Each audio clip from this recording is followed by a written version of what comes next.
Good afternoon, it's Nick Corker here from Ecochem.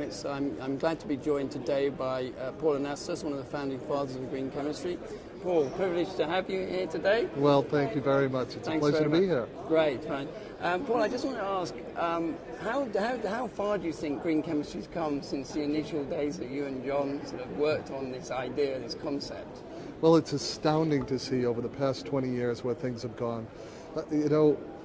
When we look at all of the accomplishments, whether it's breakthroughs in research, whether it's adoption by industry, it is just astounding how it has touched just about every industry sector.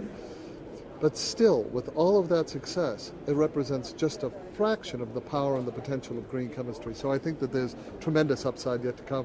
That's great. And in terms of disruptive, sort of groundbreaking technologies, what ones do you think have currently emerged or might be emerging in the future will make the big difference? So it's one of these things where it's almost impossible to pick a favorite, because when you look at green chemistry, it could be on the side of new types of solvents. It might be on bio-based transformations. It might be on catalysis. It might be new synthetic methodologies.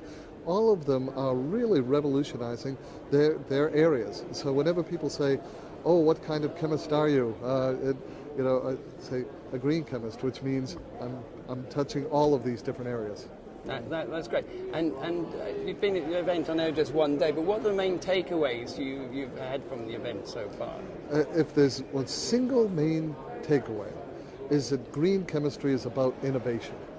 Green chemistry is not about what you have to stop doing or control or minimize. It's what you can create, what you can invent, and what you can innovate, and how you can use that innovation to meet your environmental and economic goals simultaneously rather than having them at odds. That's great. Well, thanks very much for your time and thanks for your support of Ecochem. It's my pleasure. Thanks for having me. Thanks.